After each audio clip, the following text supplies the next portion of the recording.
오늘 슬기로운 라디오 생활 1부는 슬기로운 자치생활 시간입니다. 우리 동네를 살기 좋은 곳으로 만들기 위해서 지역의회에서 어떤 일들 하고 있는지 알아보는 시간인데요. 자, 오늘 주제, 청소년이라고 하면 흔히 10대를 떠올리기 마련이죠. 그런데 경기도의회가 청소년의 기준을 확대하는 조례 개정을 추진한다고 합니다.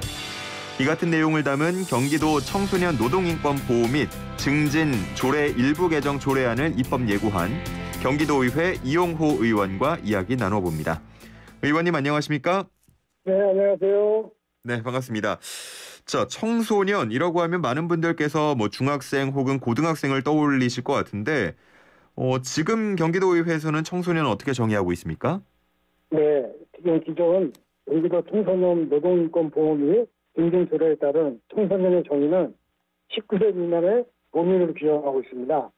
다만 청소년 기본법에서의 청소년이란 9세 이상 24세 이하의 사람을 말합니다.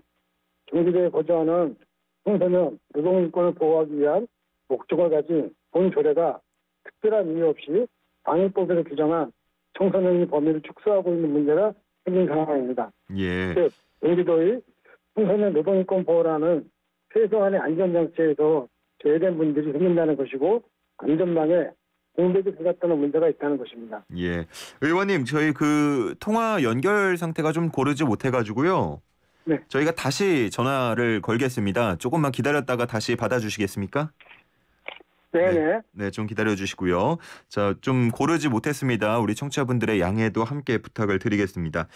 자, 앞서서 지금 청소년 경기도의회에서는 만 19세 미만으로 규정을 하고 있었는데 이 범위를 확장하는 내용의 일부 개정 조례안을 입법 예고한 상태입니다.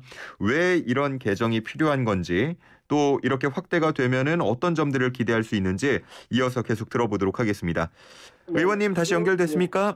네. 예, 아까보다 훨씬 낫네요. 네. 자, 앞서서 이제 지금 청소년에 대한 정의가 만 19세 미만으로 되어 있는데 이거를 좀 더 확대하는 방안을 추진하고 계신다고 했습니다. 어떻게 바꾸겠다는 거죠?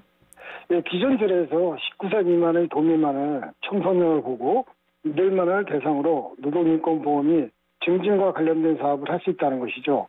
그래서 상위법의 기준을 준용하여 24세 이하의 도민을 청소년을 봄으로써 19세부터 24세의 도민이 본 조례에 따른 사업자 대상자가 되도록 하는 것입니다. 예. 즉 경기도의 청소년 노동인권 보호의 안전망에 이 도민들이 포함되어 노동 존중 경기도에 더욱 다가갈 수 있다는 것입니다. 좀 더 이 대상을 확대하겠다라고 들리는데 단순히 나이 범위를 늘리는 것뿐만 아니고요. 노동을 하고 있다는 거에 더 방점이 찍히는 것 같아요.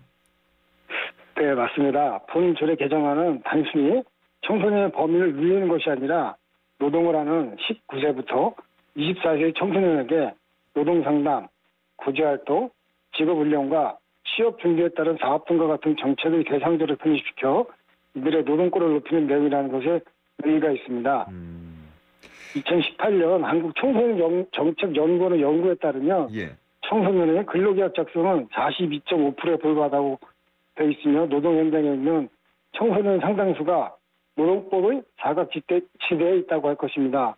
현재도 많은 아르바이트 경험 학생 중 44%가 휴게 시간 미준수, 체불임금 등의 노동인권을 침해당하는 것으로 나타나고 있습니다. 예, 그렇군요. 생각해 보면은 중고등학생 때부터 아르바이트 하는 친구들도 있었지만 대개 이제 성인이 되고 나서 대학교에 가고 나서 하는 경우 많다 보니까 이런 범위 확대가 참 필요하다라는 이야기를 들으면서 생각이 들었는데 이렇게 바꾸게 되면 어떤 점들을 좀 개선될 수 있을 거라고 기대하십니까? 예, 앞서 말씀드린 대로 노동권 보호의 사각지대에 있는 19세부터 24세의 청소년을 노동복지 증진의 안전망에 편입시킬 수 있다는 것이고요. 그것이 가장 큰 성과가 아닐까라고 생각을 합니다. 다음으로는 노동의 가치를 청소년에게 인식시켜줄 수 있는 것이 중요한 이유입니다. 노동과 인격은 분리될 수 없는 것이기에 노동의 과정에서 인권이 존중되어야 합니다. 노동을 하는 과정에서 인권이 침해되는 순간 노동의 인격조차 흔들릴 수 있다고 생각합니다. 청소년은 성인보다 쉽게 이러한 위험에 노출될 수 있기에 이들에 대한 공공의 보호가 매우 중요한 시기라고 생각합니다. 또한 사용자에 대한 인식 전환을 가져올 수도 있을 것 같고요. 예. 사용자의 노동 청소년에 대한 인식 부족도 노동인권 침해의 원인이 될 수 있기 때문입니다. 이게 바뀌게 되면은 뭐 노동적인 측면에서 좀 더 보호가 확대될 것 같은데 뭐 다른 분야, 예를 들어 성인으로서 누려야 할 것들이 청소년이기 때문에 제한되고 이런 건 없는 거죠? 네네. 이러한 인식 변화를 유도하는 것이 이번 조례의 상징적 의미가 있다고 생각합니다. 그렇군요. 알겠습니다. 그리고 의원님께서 경기도 전역으로 노동 상담소를 확대하는 방안도 다른 의원님들과 함께 논의하고 계신 걸로 알고 있는데 노동 상담소가 뭔가요? 네, 노동 상담소는 일반 경기도 내 도내 노동자를 대상으로 노동 법률 상담을 통해 상담과 권리 구제 등과 같은 종합적인 노동 권익 보호 서비스를 제공하는 곳입니다. 즉 노동자의 권리 보호를 위한 노동 법률 서비스를 제공하는 기능을 하는 것으로 예. 노동자가 쉽게 근접하고 지역마다 설치하는 사업입니다. 노동 상담소는 법률 서비스 제공 기능뿐만 아니라 노동권 교육, 노동 권익을 위한 홍보 활동 등도 추진하고 있어서 경기도가 노동자 친화 도시가 될 수 있게 하는 지역의 청정과도 같은 것이라고 생각합니다. 그렇군요. 지금은 뭐 이와 같은 역할을 하는 기구가 없나 보죠? 그렇진 않고요. 22년 기준으로 경기도 내 노동 상담소가 23개 시군에 한 40개소가 운영되고 있습니다. 예. 경기 남부에는 한 18개소, 북부에 한 12개소가 위치하고 있는데요. 예.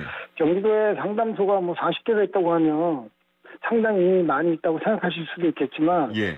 사실 현실은 또 그렇지 않은 부분이 좀 있습니다. 경기 북부 지역을 좀 예로 들어보면 의정부, 뭐 고양 파주 등 대도시 권역에만 노동 상담소가 위치하고 있어서 예. 외곽 지역의 노동 상담 인프라가 조금은 열악한 상황이고요. 노동자분들이 노동 상담을 받기 위해서 휴가를 예. 온전히 내고 상담소까지 먼 길을 이동하는 등의 수고가 사실상 현실적으로 좀 어렵다고 볼 수 있고요.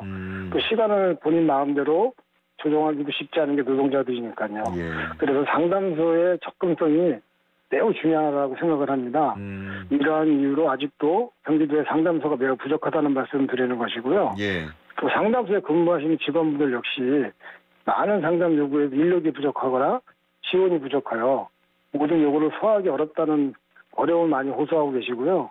노동 상담소가 많은 지역으로 확대되는 것은 궁극적으로는 노동자 권익을 보호하고 그 삶의 질을 향상시키는 상당히 중요한 경기도정의 중요한 과제라고 생각을 합니다. 예. 잘 아시겠지만 지금도 그 급여를 제때 받지 못한다거나 예. 또 임용성에서 불리한 조건을 그냥 받아들일 수밖에 없는 어려운 사각지대 노동자들이 상당히 많이 있습니다. 많죠. 예. 예, 이분들의 노동권이 보장되지 못하는 사업체가 여전히 많이 있기 때문에 이를 개개인이 스스로 해결한다는 것은 좀 무리가 있다고 생각을 하고요. 예. 또한 그 과정 또한 매우 힘들지 않나라는 게 저의 생각입니다. 이래서 공공의 지원이 좀 필요한 사업이고 노동상담소의 진행이 이러한 어려움을 해결하는 데 도움이 될 것이므로 노동상담소 확대를 지속적으로 경기도에 요구하고 있습니다. 그렇군요. 워낙 또 경기도라고 그러면 크기도 크고 도민분들도 많이 계시기 때문에 이런 노동상담소가 더 확장 설치되는 필요가 있어 보이고요. 또 노동상담이라는 게 그 시기도 굉장히 중요하지 않습니까? 이거 막 계속 끌면 서로 스트레스만 많이 쌓이고 이러니까 네네. 좀 빨리빨리 해결이 됐으면 좋겠다라는 생각도 함께 들었습니다.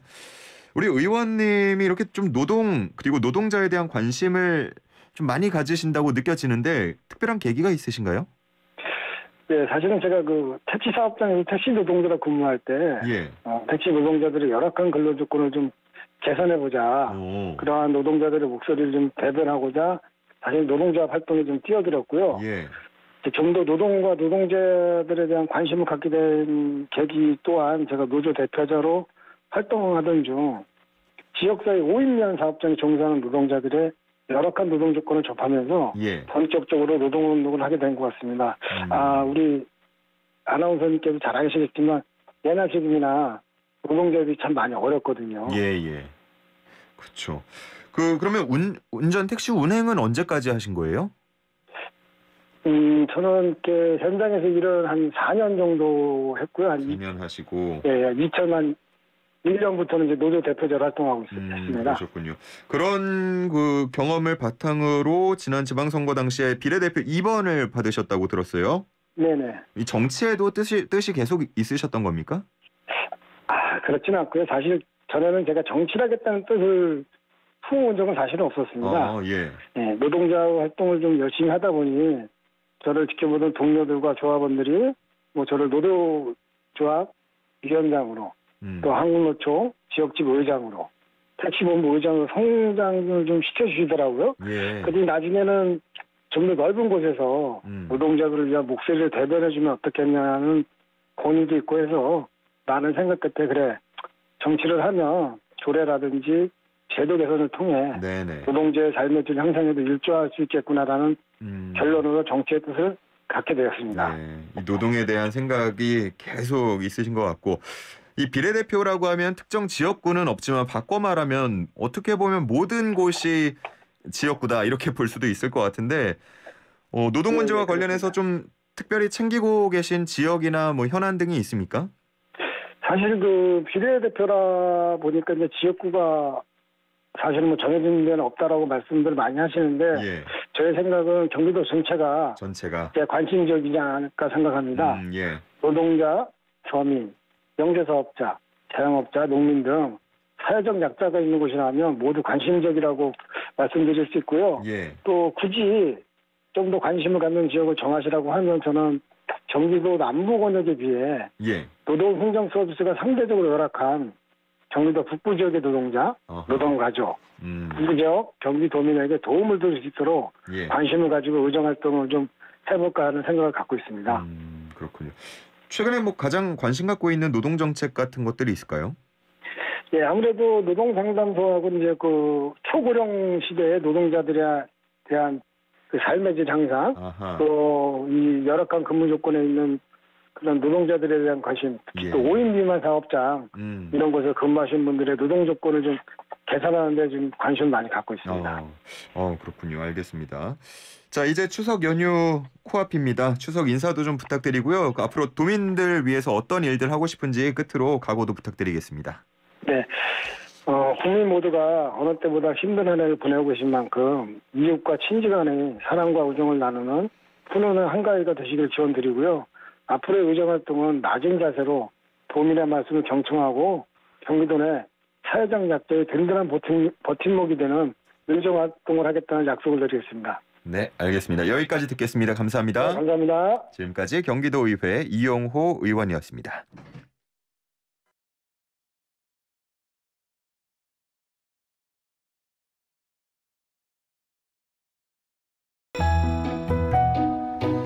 슬기로운 라디오 생활 이어서 특허청과 함께하는 독특허지 특허지 시간입니다.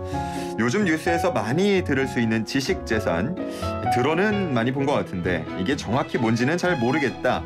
그리고 뭐가 그렇게 중요한 건데 라고 생각하는 분들 자 들어오십시오. 유튜브도 열려 있고요. 애플리케이션 열려 있고요.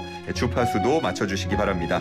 지식재산의 모든 것을 알려줄 대통령 소속 국가지식재산위원회 정진근 위원 모셨습니다. 위원님 안녕하십니까? 네, 안녕하세요. 정진근입니다. 네.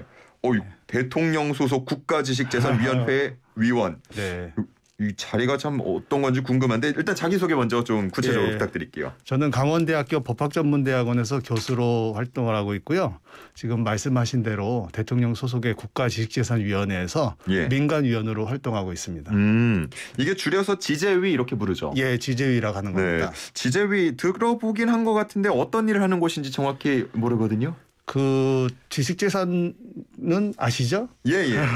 그 지식재산이 여러 가지가 있는데 그러다 보니까 뭐 관련 부처도 많고 산하기관이 굉장히 많습니다. 또 지식재산이 우리나라 뭐 산업을 이끄는 그런 그 천병 같은 역할을 하기 때문에 5개년 계획도 잡으면서 전략적으로 나갈 필요가 있거든요.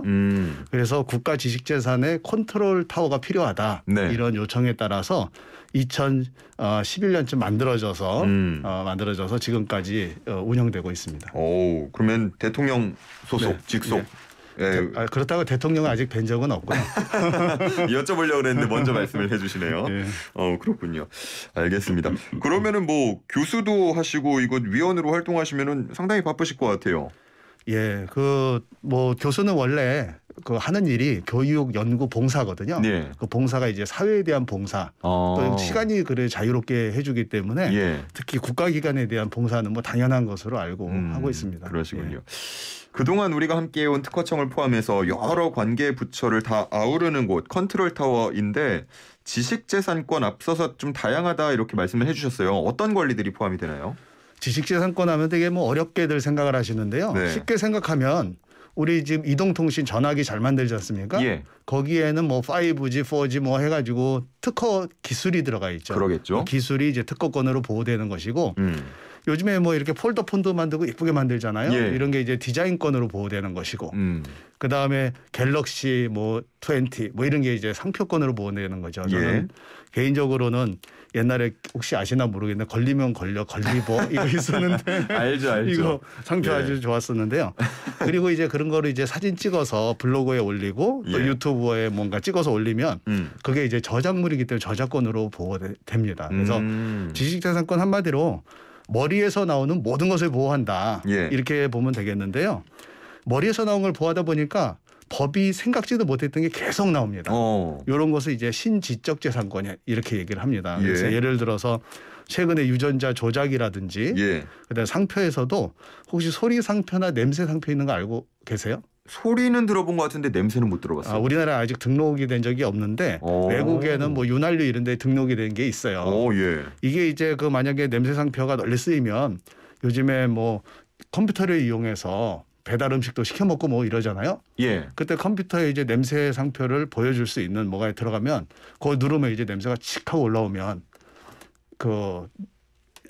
식별을 하게 되는 거죠. 이것을 사 먹어야겠다 이렇게. 그런 것도 가능한가요? 예, 그 뭐 기술적으로 가능하고요. 냄새 예. 상표도 지금 등록할 수 있습니다. 이렇게 생각지도 못했던 게 계속 나오고 있죠. 지재권이 예. 그래서 계속 범위를 확장하고 있다. 또 새로운 전략 마련이 중요하다. 이렇게 그러네요. 생각하시면 됩니다. 예. 이런 것들이 또 국내에서뿐만 아니고 해외로 나갈 때에도 경쟁력이 될 수 있으니까 그만큼 더 중요하겠다라는 생각이 들고요. 좀 특허 이야기부터 하나씩 짚어보도록 하겠습니다.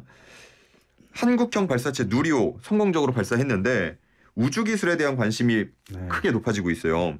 근데 이 누리호 안에도 여러 가지 최신 기술들이 많이 들어가 있다면서요? 뭐 누리호 정도 되면은요 수백만 개의 특허가 같이 하늘로 날아가고 있다 이렇게 생각하시면 됩니다. 실제로도 우리 누리호 개발에 한국 기업이 한 300여 곳이 참여를 했는데요. 예.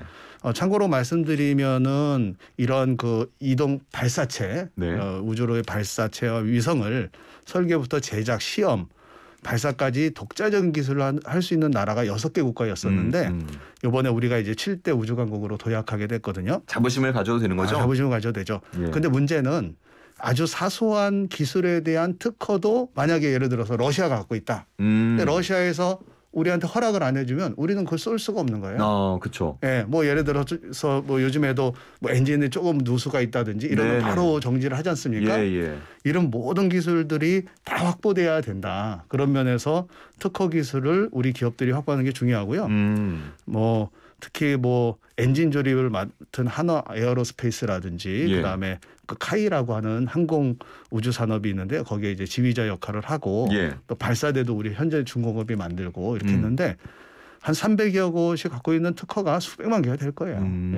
그렇군요. 한 300여 곳의 기업들이 참여했다고 하셨는데 그러면 이 쏘아 올리는 데 대해서 다 각각의 그 특허나 뭐 지식 재산을 다 갖고 있는 거죠? 그렇죠. 예. 그러면 숫자도 엄청날 것 같은데요. 그 우리 핸드폰만 하더라도 거기 이 조그만 핸드폰에 들어가 있는 특허의 숫자는 뭐 셀 수가 없는 수준입니다. 그래서 제가 예전에 굉장히 2000년대 초반에도 이 물건 하나에 다 특허가 들어가서 특허 하나가 물건 하나로 생각하는 시대가 끝났다. 그러니까요. 예, 이런 얘기를 했었는데요. 누리호가 딱 하나의 특허가 아닌 거잖아요. 그렇죠. 거기에 이제 하나 예를 들어서 300기업이 그 돼 있는데 제가 키프리스에서 그 기업 이름으로 한 회사를 검색을 해보니까 지금 뭐 출원까지 다 해서 했는 게 7,000건이 넘고 한 기업에 등록도 한 1,220건 정도 돼 있더라고요. 여기 이제 300개 기업이 다 뭉치면 더 많은 거고 또 이런 그 발사체 이런 것은 영업 비밀로 또 공개하지 않는 기술들이 있습니다. 그 영업 비밀은 한마디로 군사 기술이라든지 뭐 코카콜라도 지금 공개 안 하고 있거든요. 그 맛 비결이요. 예, 코카콜라가 저 그 박물관을 가봤거든요. 아, 가보셨어요? 네, 그 미국에 있는 박물관을 가봤더니 네.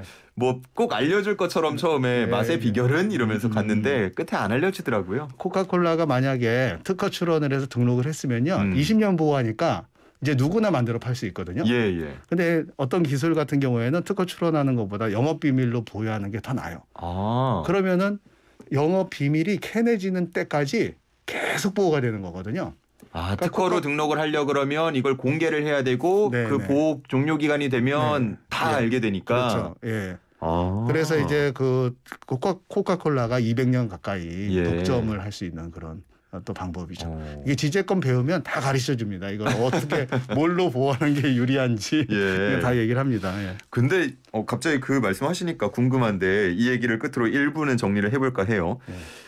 보통 그런 게 내부에서 유출되는 경우도 있는데 그걸 어떻게 이렇게 잘 지킬까요?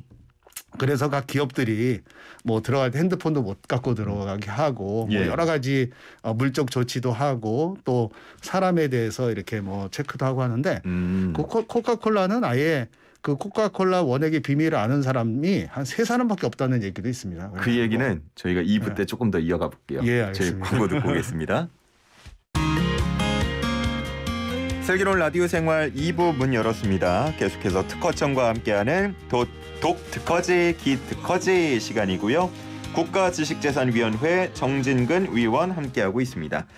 아유, 확실히 교수님이셔서 그런지요. 예. 너무 잘 설명을 해주시고 예. 귀가 쫑긋합니다. 학생이 좋으면 설명이 잘 나옵니다. 원래. 수업 시간에도 학생들 별로 안 졸죠? 별로 졸진 않는데요. 수강 신청을 많이 안 해요. 왜죠? 재밌을 것 같은데 교수님. 농담이고요. 어쨌든 특허를 좀 어려워하는 그런 경향이 있는 것 같은데요.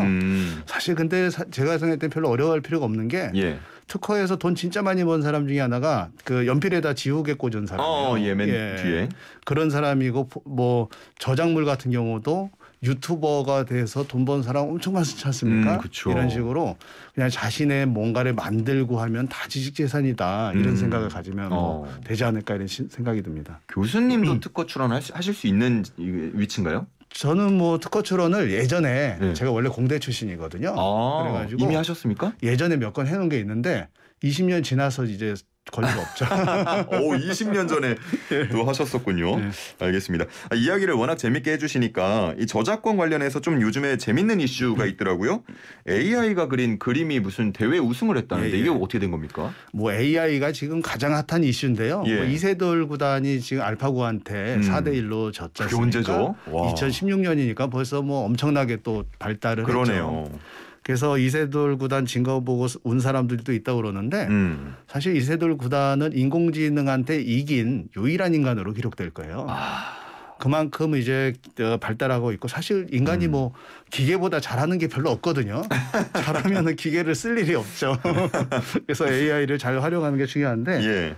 그 최근에 그 미국에서 스페이스 오페라 극장이라는 작품이 그 콜로라도 주립 박람회 미술대에서 1등을 했어요. 예, 이 그림 지금 유튜브에서 저희 보이는 라디오를 통해서 좀 띄워드리려고 합니다. 유튜브에서 YTN 라디오 혹은 슬기로운 라디오 생활 검색하시면 지금 이 그림 함께 보면서 설명을 들으실 수 있습니다. 예, 뭐 그리고 일본에서도 뭐 소설 쓴 AI가 자기 속이고 출품한 적도 있었고 이미 우리나라에서도 AI가 그린 그림을 거래에 제공하는 기업들이 있습니다. 예. 새로운 스타트업으로. 문제는 AI가 그린 그림을 권리를 인정할 거냐 말까요? 그걸 잘못하면은 인간 창작자들이 다 지금 뭐 그러니까요. 하루에도 뭐 몇천 건도 사실 그려낼 수 있거든요. 요즘 소설 나오죠, 시 나오죠, 뭐 다 나오던데요. 그리고 그렇지 않게 하자니 또 인공지능이 만든 산업, 그 인공지능 산업을 저해하고 그래서 고민 중인데 그걸 또 누구한테 줄지도 걱정이에요. 그 인공지능 만든 사람한테 줄지 인공지능한테 줄지. 아, 그러네요. 근데 인공지능한테 줘봤자 뭐 돈 가지고 걔가 뭘 할까 생각해보면 뭐 전기나 좋은 거 쭉쭉 빨아먹는다 좋아할까 뭐 이런 생각 드는데 예. 최근에 좀 달라지고 있는 게요. 메타버스에서 인공지능이 만든 아바타가 돌아다니고 있습니다. 스스로요? 예. 얘네들이 구찌 뭐 머플러도 사 입어야 되고 거기 존 아이템 시계도 써야 되고 모자도 써야 되거든요. 예.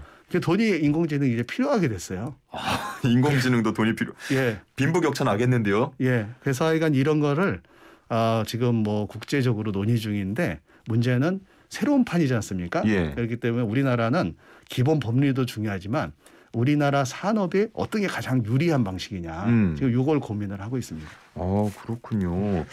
우리 그러면 국가지식재산위원회 위원으로 계시니까 이런 논의도 우리 국내에서도 지금 활발하게 되고 있겠네요. 지금 벌써 이제 2018년 뭐 이때부터 지금 논의가 됐고요. 그다음에 2020년 예. 그때 1기 그다음에 2021년 AI 특위 특별위원회를 만들었었는데요. 예. 제가 그때 이제 소위원장으로 참여를 했었고 그래서 기여한 사람에게 주는 뭐 여러 가지 방안들도 지금 국가에 제안해 놓은 상태입니다. 그렇군요. 네. 알겠습니다. 역시 흥미로운 또 이야기를 해주셨고 사실 이거 얘기하면 정말 재밌는 게 아주 많은데요. 예. 시간이 아쉬워서 다음에 저희가 특집으로 한번 준비를 해보도록 하겠습니다. 앞서서 소리 상표 또 냄새 상표 얘기해 주셨는데 이 얘기도 좀 해주시면 좋을 것 같아요. 신지식재산권 얘기인데요. 예. 워낙 뭐 우리가 생각지도 못한 산업들 또 우리나라 국민들이 되게 창의적이지 않습니까? 예. 그렇기 때문에 엄청나게 재미있는 것들을 많이 만들어요. 예를 들어서 뭐 소리 상표 같은 경우도 뭐 깨떡하는 소리 상표도 있고 뭐 이런 것들도 생각지 않았는데 나오고 아까 말한 대로 상표뿐만 아니라 또 뭐 컴퓨터 프로그램과 관련된 것도 다양해지고. 예. 지금 말씀드린 대로 인공지능도 여태까지는 생각지 못했던 부분이고 또 종묘와 관련된 건 어떤 식물 품종, 예. 생명공학 이런 데서 생각지 못한 신지식재산권이 계속 나오고 있죠. 그래서 교수들이 원래 법학 교수들이 법학 교수는 안 그렇습니다만 교수들이 그 강의안을 오래 쓴 다을 좋아하고 그러는데 예. 지식재산권 교수는 강의안을 계속 바꿔야 돼요. 그러네요. 예. 너무 달라지니까. 나오니까. 그렇군요. 지난 9월 4일이 지식재산의 날이었다고 들었고 관련한 행사도 열렸다고 들었는데 함께 하셨습니까? 네네. 좀 인상적이었던 것들 있나요? 이제 9월 4일이 우리 심체 요절이라는 그 금속 활자본 그래서 전 세계 최고라서 유네스코 등록 기념으로 만든 지식재산의 날이거든요. 그래서 그날로. 예, 지식재산의 날인데 올해는 지식재산과 청년 더 나은 미래를 혁신하다라는 주제로 열렸어요. 예. 당연히 지식재산의 그 주역은 청년이어야 되거든요. 톡톡 튀니까 머리에 나오는 게 엄청 많단 말이죠. 새로운 것들이.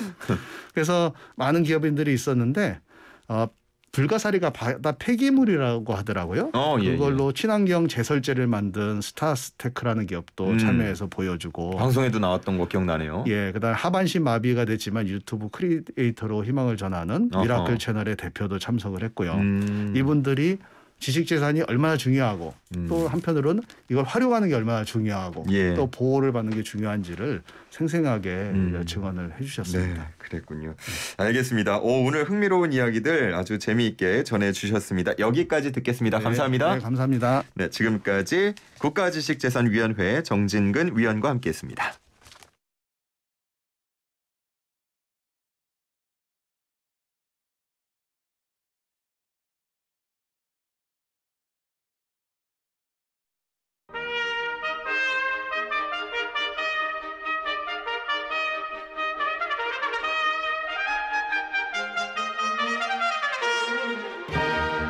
애청자와 함께 호흡하는 애청자 최우선 프로그램 슬기로운 라디오 생활 주체 슬라생배 슬라고시 당신의 오늘은 어제보다 똑똑하다. 응시 방법 안내해드립니다. 문자로 정답을 보내주시면 됩니다. 자, 오늘도 정답 1번일지 한번 지켜봐 주시고요. 자, 정답 아시는 분은 단문 50원, 장문 100원, 샵 0945입니다. 유료 문자 우물정 0945로 정답을 보내주시기 바랍니다. 오늘 문제 드립니다.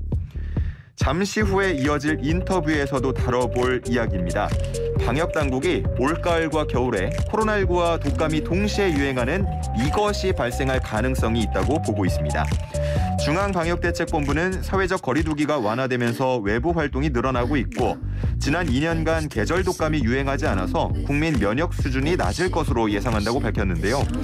그러면서 코로나19 유행도 이어지고 있는 만큼 이 두 가지가 동시에 확산될 것을 우려하는 분위기입니다. 비슷한 두 개의 질병이 동시에 유행하는 상황을 가리키는 말인데요. 이것은 무엇일까요?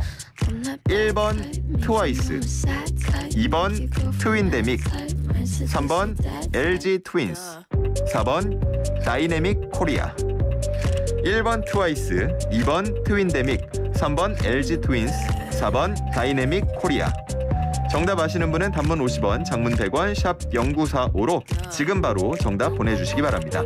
정답 맞춰주시는 분들께 드리는 선물 소개해드립니다. 정직한 건강식품 전문점 덱스라이프에서 활력소 치명 청심단 3천 선물 세트와 로얄 아르간 커넬 오일 선물 세트, 88년 전통의 이탈리아 명품 커피 일리커피에서 프리미엄 스틱 원두커피 세트, 햇섭 인증받은 7분 밀키트 천명 시식평가단이 만든 은큼 떡볶이에서 떡볶이 키트 3팩, 유산균이 가득 청정지역 의령 야베스 목장에서 직접 만든 쫀득한 수제 요거트 과일 세트, 정직한 셀프 세차용품 오토 그루밍에서 자동차 스크래치는 지우고 광은 살리는 매직 크림, 100% 국내산 농산물로 만들고 아삭하고 깔끔한 맛이 일품인 행현숙 최양락의 맛있는 옛날 김치 10kg, 소다스프루에서 베이킹소다 세제 세트, 물 없이 머리 감고 샤워하는 베리코드 노워터 샴푸와 바디워시를 드립니다.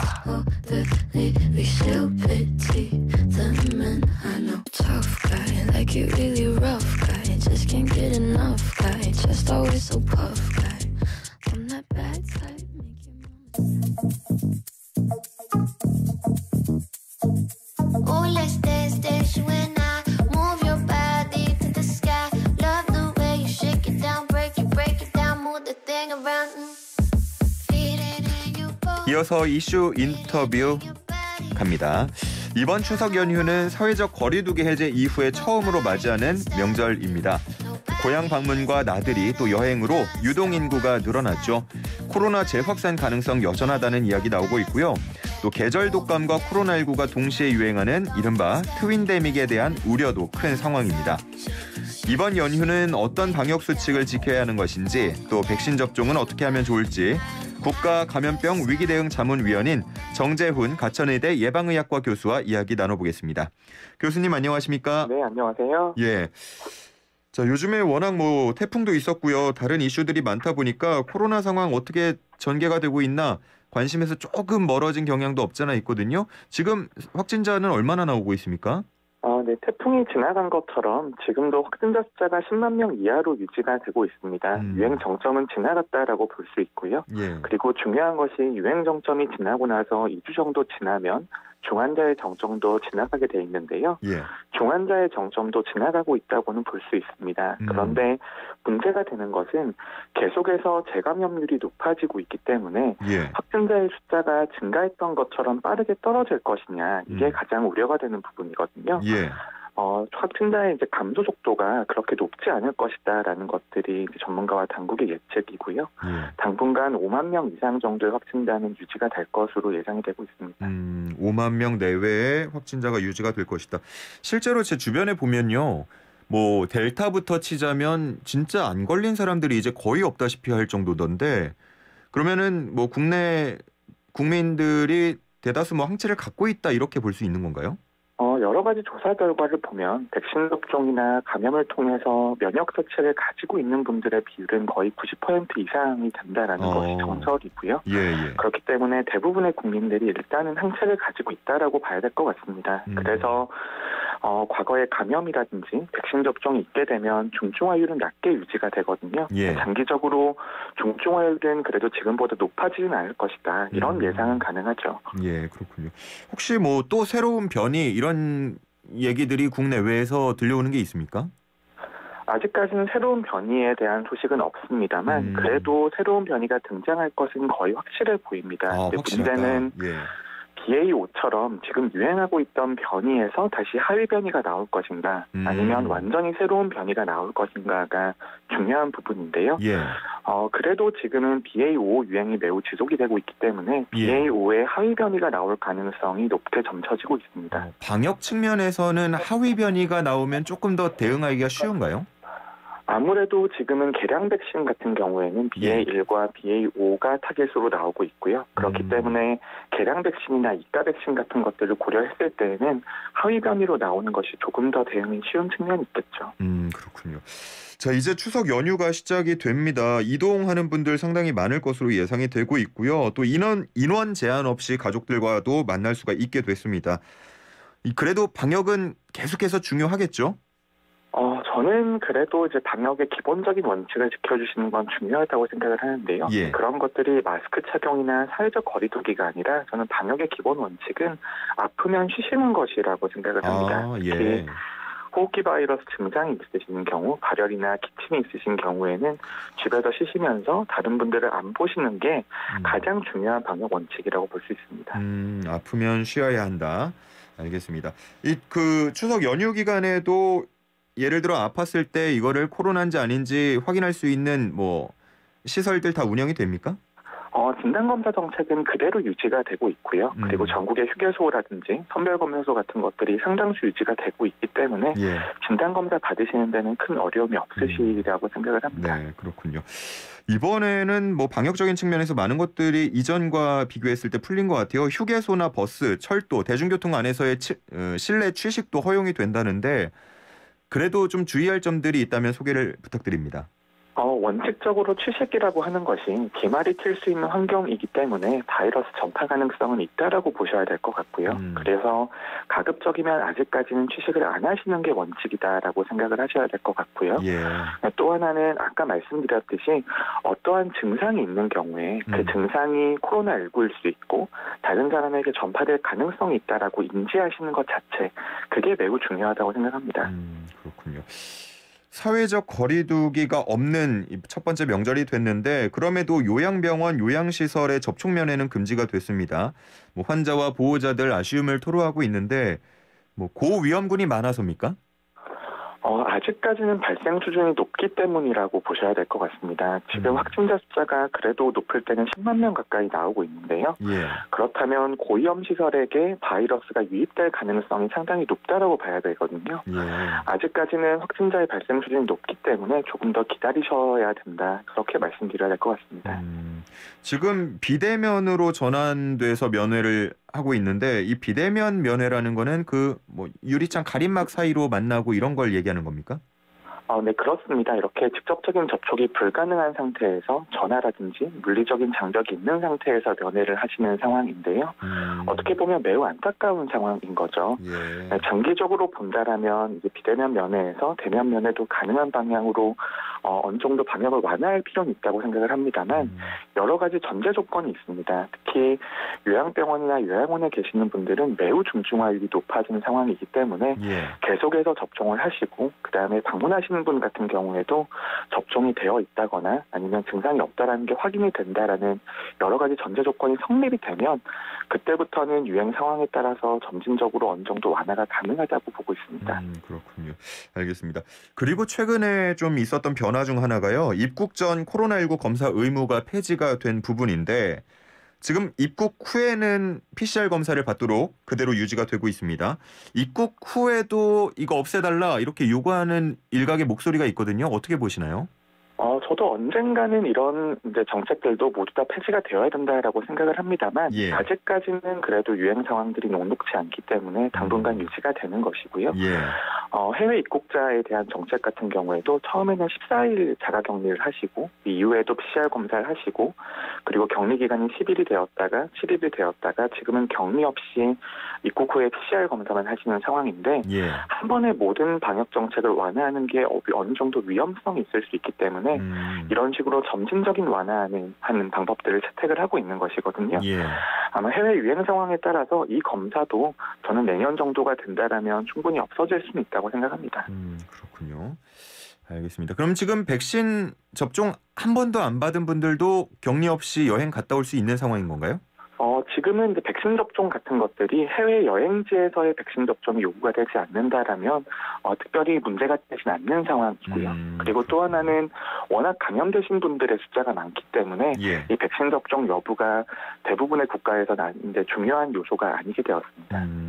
지금 저희 청취자분들도 상당히 많이 관심을 가져주시는 것 중에 하나가 이 계절 독감과 코로나19의 동시에 유행, 이른바 트윈데믹이거든요. 가능성이 큰 겁니까? 지난 2년 동안은 인플루엔자가 크게 유행하지 않았습니다. 예. 마스크를 잘 쓰고 사회적 거리두기가 있었기 때문에 다른 호흡기 바이러스의 유행도 억제가 된 상황이거든요. 하지만 올해부터는 여러 가지 방역 정책의 완화가 있었기 때문에 지금도 인플루엔자 유행이 어느 정도 지난 2년보다는 조금 높게 나오고 있거든요. 예. 그렇기 때문에 어느 정도의 높은 발생은 유지가 될 것으로 예상이 됩니다만 예전에 코로나19 유행하기 전처럼 인플루엔자 확진자가 급증한다거나 그 정도의 상황까지 오기는 어렵다고 생각을 합니다. 하지만 새로운 인플루엔자가 유행을 하면서 많은 수준의 확진자가 발생을 하게 되면 현장에서는 코로나19와 인플루엔자를 구별하기가 매우 어렵거든요. 예. 그래서 의료 체계에 있어서의 혼란이 발생할 가능성이 있다. 이런 부분 때문에 우려를 하고 있는 것이고요. 그렇기 때문에 인플루엔자 예방접종이라든지 코로나19에 대한 예방접종을 지속적으로 해나가는 것이 도움이 될 수 있습니다. 그렇군요. 알겠습니다. 자, 코로나 유행 지금 5만 명 수준으로 당분간은 유지가 될 것으로 앞서서 말씀을 해주셨는데 다시 한번 대유행 올 가능성이 있을까요? 그리고 그 시점은 언제가 될까요? 대유행이라고 하는 것이 반복될 수밖에 없는 상황이고 그리고 새로운 대유행이 올 때마다는 항상 새로운 변이 바이러스가 동반이 되는 경향들이 있습니다. 예. 그렇다면 새로운 변이 바이러스의 등장 주기가 얼마이냐에 따라서 이 유행의 주기가 결정이 될 텐데요. 다양한 연구 결과들을 보면은 새로운 변이 바이러스가 빠르면 2달 정도 만에 등장하는 경우도 있었고 늦으면 5개월 정도까지 걸리는 경우들도 있었거든요. 예. 그런 것들을 감안을 하면 저는 올해 12월 정도부터는 재유행이 다시 한번 가능하다라는 생각은 하고 있습니다. 12월에서 내년 3월이나 4월 정도 사이에요. 그런데 이제 유행의 크기를 본다라면 오미크론 대유행은 하루에 확진자가 60만 명 정도 됐었고 예. 그다음에 이번 재유행은 거의 20만 명 가까이 올라가는 상황이었습니다만 이것보다 유행의 규모가 더 크기는 어렵다고 생각을 합니다. 많은 분들이 이미 면역을 획득을 하셨고 예. 개량 백신 접종 계획도 수립이 되고 있기 때문에 유행의 규모는 조금 줄어들 수 있다. 이렇게 예상을 하고 있습니다. 그렇군요. 지금 마지막으로 백신 맞은 분들 예를 들어 12월에서 그 이후에 대유행이 다시 한번 온다 그러면 백신을 추가로 더 접종할 필요가 있는 건가요? 이제는 4차 접종 또는 5차 접종이라는 표현보다는 예. 동절기 접종이라든지 이가 백신 접종과 같은 형태로 설명을 드려야 될 것 같은데요. 예. 이제는 몇 번 접종한다라고 접종이 완료가 된다는 개념이 아니게 될 것으로 생각을 하고 있습니다. 예. 그래서 고위험군 같은 경우에는 동절기에 그때 유행하는 변이 바이러스에 맞춘 백신을 한 번씩 접종한다. 이제 그런 개념으로 이해를 하시면 될 것 같고 예를 들어서 인플루엔자 접종도 겨울이 오기 전에 항상 한 번씩 하시잖아요. 예. 그래서 그런 형태가 될 가능성이 제일 높다고 보고 있습니다. 그렇군요.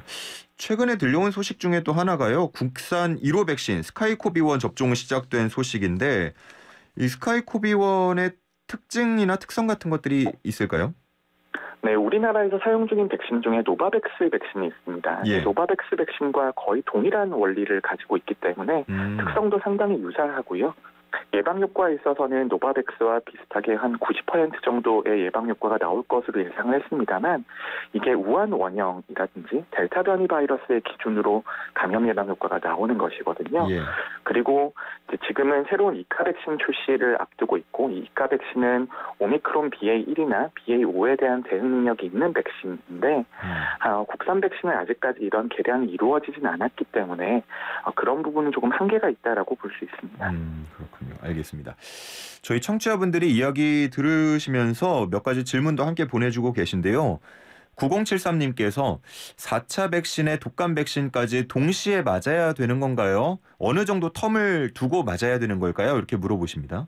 네, 원칙적으로 동일한 날짜에 접종은 가능하시는 상황이고요. 그리고 접종과 접종 사이의 간격이 일주일이나 1개월 정도의 기간이 있으면 좋다라는 이야기들도 있습니다만 하지만 모든 백신은 기본적으로 같은 날 접종하셔도 큰 문제가 없습니다.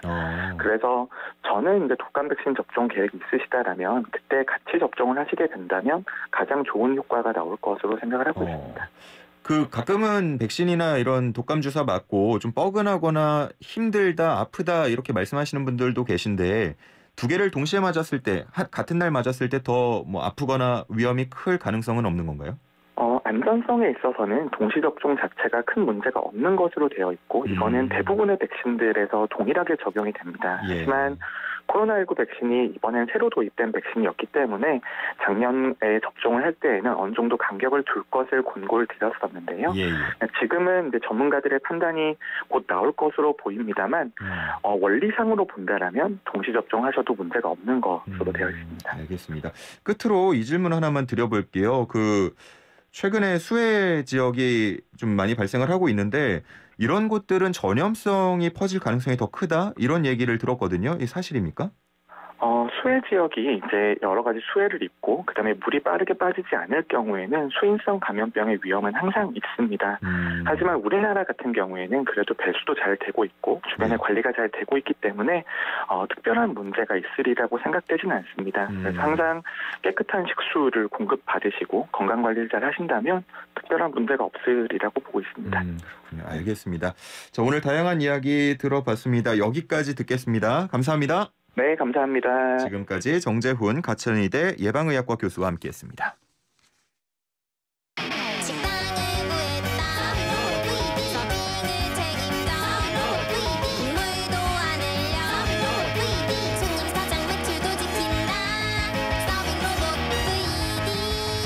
한번 충전으로 쉬지 않고 일하는 믿음직한 직원 서빙 로봇은 VD 컴퍼니.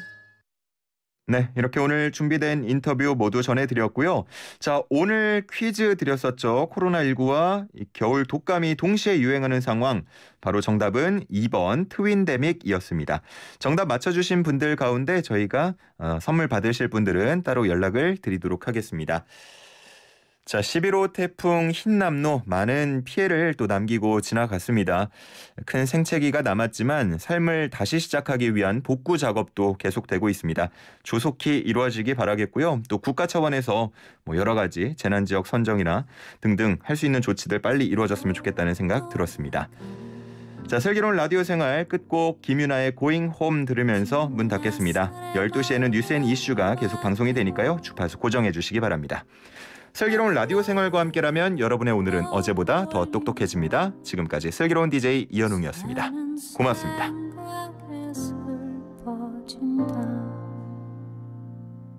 우리는 단지 내일의 일도 지금은 알 수가 없으니까 그저 너의 등을 감싸 안으며 다 잘 될 거라고 말할 수밖에 더 해줄 수 있는 일이 있을 것만 같아 초조해져